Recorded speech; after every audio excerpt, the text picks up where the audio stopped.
There's a structure buried in the Iranian desert that has no engine, no electricity, and no moving parts.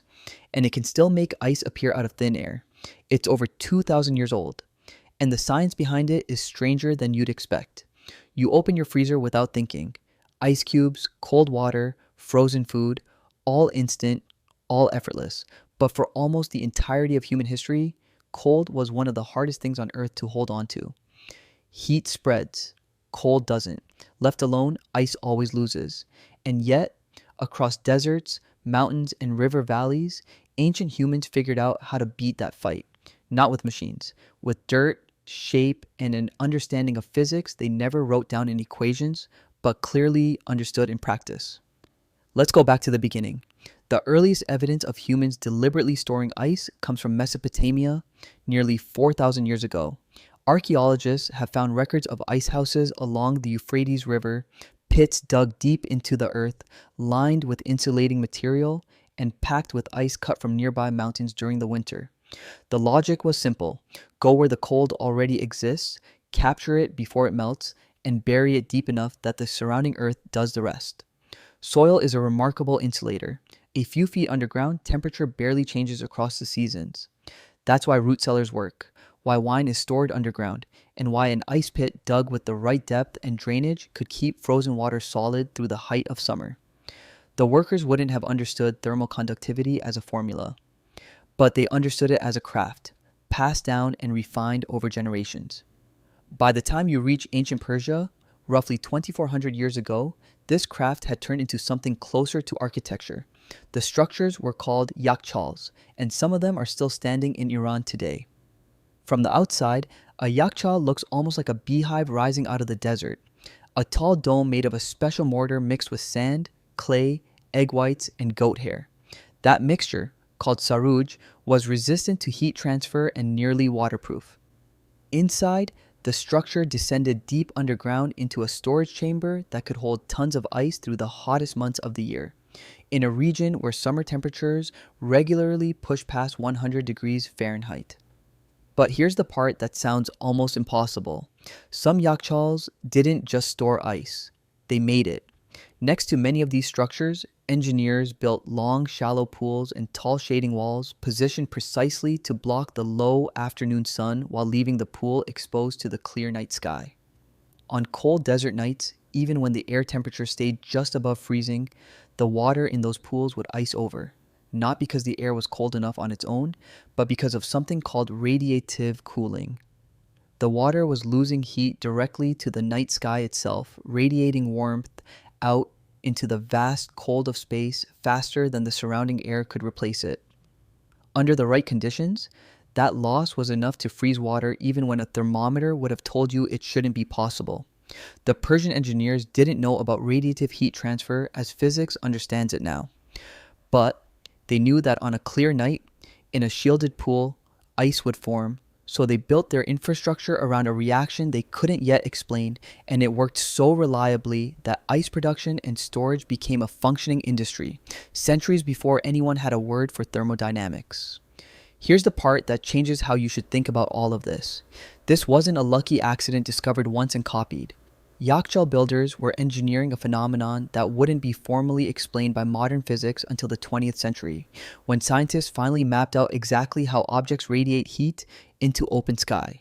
In other words, people without electricity, without thermometers, without any concept of infrared radiation, were running a functioning heat transfer operation a full 2,000 years before anyone could explain why it worked. They weren't guessing. They were engineering blind and getting it right anyway, generation after generation, purely through observation and repetition. The ice didn't just sit there either. In many Persian cities, yakhchal ice was combined with grape juice, fruit concentrates, and rose water to create falude, a frozen dessert that some historians consider one of the earliest ancestors of what we now call ice cream. Long before refrigeration existed anywhere else in the world, some ancient Persians were eating a version of a frozen treat engineered entirely from sand, shade, and the night sky. Persia wasn't alone in this. Around the same era, the Romans were building their own version of cold storage, hauling snow down from the Alps and Apennine Mountains, packing it into deep insulated pits lined with straw and cloth, and selling it in city markets during the summer months.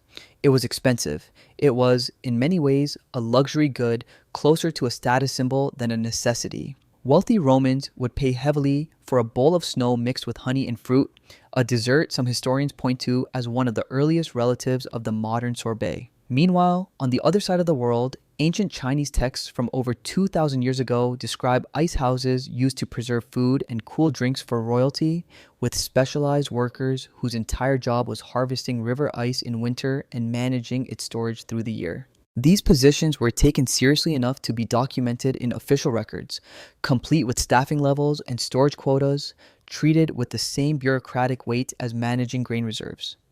In India, some regions used a method almost identical in principle to the Persian pools.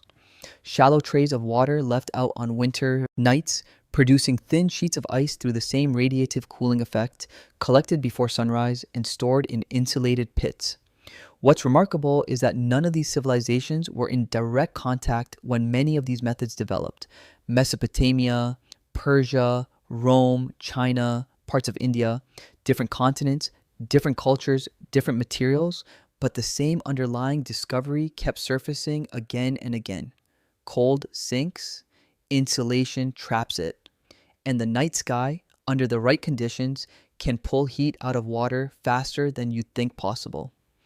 When the same solution appears independently across civilizations that never spoke to each other, it usually means the problem was serious enough and the payoff big enough that human ingenuity found its way there again and again through trial and error, generation after generation. This wasn't just about comfort. Preserving cold meant preserving food. Meat and dairy spoil fast in heat, and spoiled food was one of the most consistent killers throughout human history, long before anyone understood bacteria. A working ice house extended how long meat stayed safe to eat, let dairy last through a hot season, and turned unpredictable harvests into something slightly more manageable. In some regions, controlling cold wasn't a luxury at all.